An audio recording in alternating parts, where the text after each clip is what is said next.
but to drive by and see them in disarray outside, it became an eyesore for East Falls. It looks great. And, it looks great. And yeah, it's really come a long way. So it was an ambulance repair warehouse most recently. There was big Bell telephone switchboards on the walls, and unfortunately they had to come off the walls. But now the walls are adorned with tanks and electrical switchboards for our temperature changes, and now of course everything is surrounded with beer. So right. Now, I think it was a good facelift all around. It looks great. I've been there. I recommend it highly. Now, I have to admit, I actually thought hops is what made the beer potent, but it's not really hops that does it, correct? Hops can have a potency. I mean, hops can make a beer bitter or not bitter at all, or floral. If the hops carry more like a floral versus a fruity or a piney note. But the strength of the beer, the alcohol percentage, is actually decided upon the amount of malt, amount of grain you're adding to that beer. So I try to compare malt and grain as like a tea bag. So you have water and you add tea, and then you steep the tea, and then you take the tea leaves out, and then you're left with this now tea in your cup. So beer it's water, and then you add the grain, which is malt, and you add that and you steep it, and you get the color and you get the sugar, and you get the flavor from the malt. And the more you add, the stronger that beer is going to be. And just with tea, the more leaves you add, the stronger that tea is going to be. Now, how long or how high can you, or how potent can you make it? I mean, realistically, and keep it tasting good. Like a triple sit's, 10% or something? How high can you go? Triple sits is 9.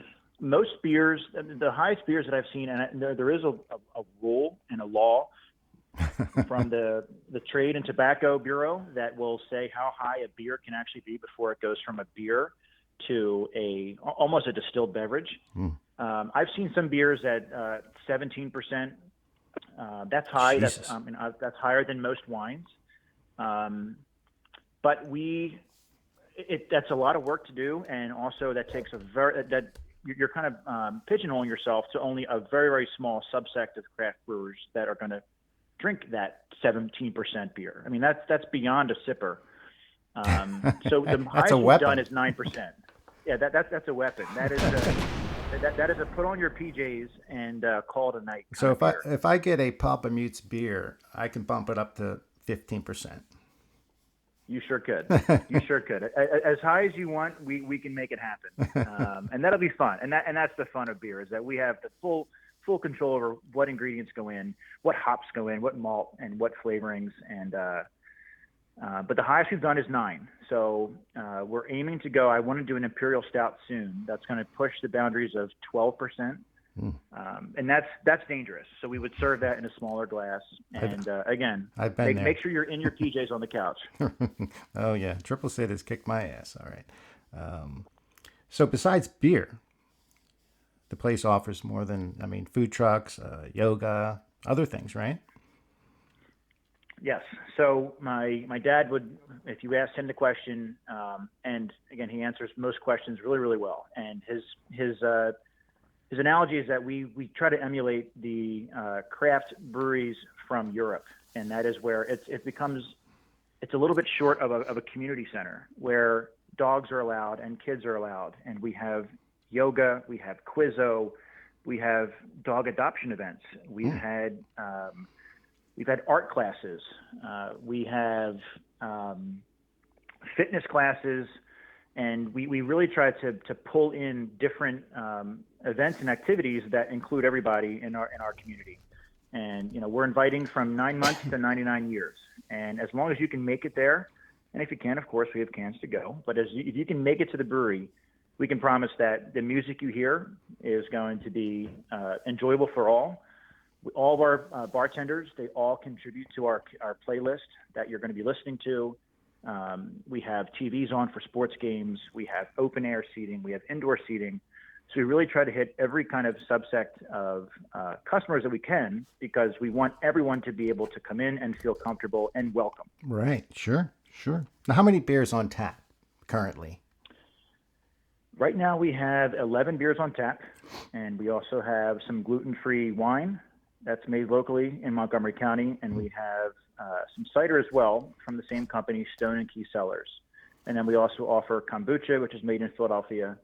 And we're working on some projects to get some additional offerings out there, some cold brew and some hard seltzer. So you have, we're, again, go ahead.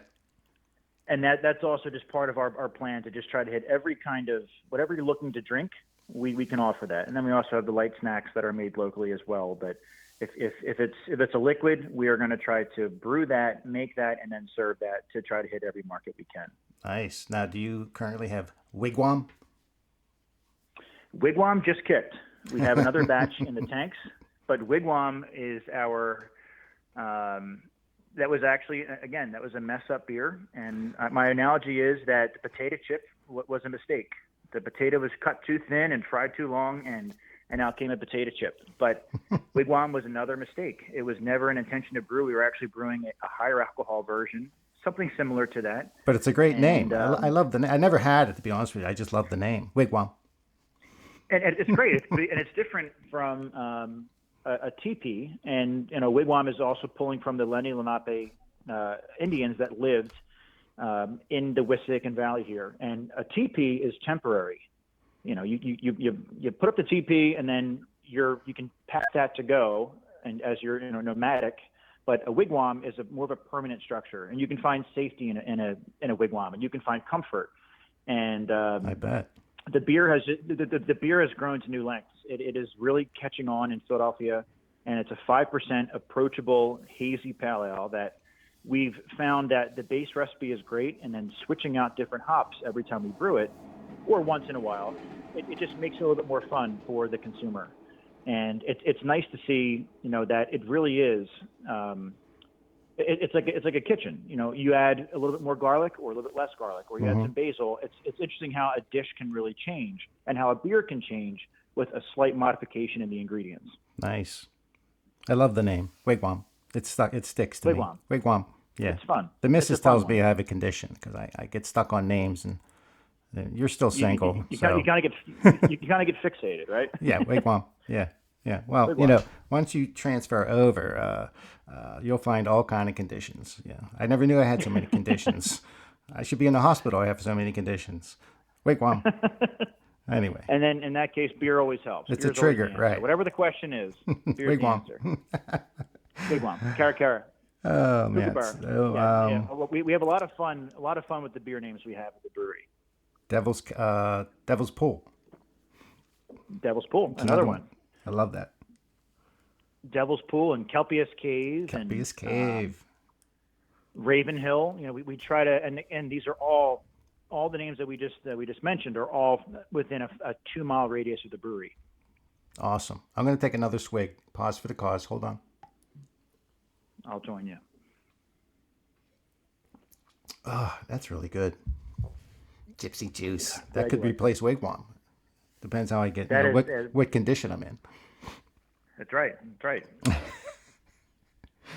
So what's coming up? Well, you know what? Actually, let's get to let's see here. What's coming up in the spring? I mean, Corona, it kind of put a damper on a lot of things, but what can people look forward to when the sun starts shining on a daily basis? The brewery has a very large outdoor section, which has been very beneficial for us. I know, it's great.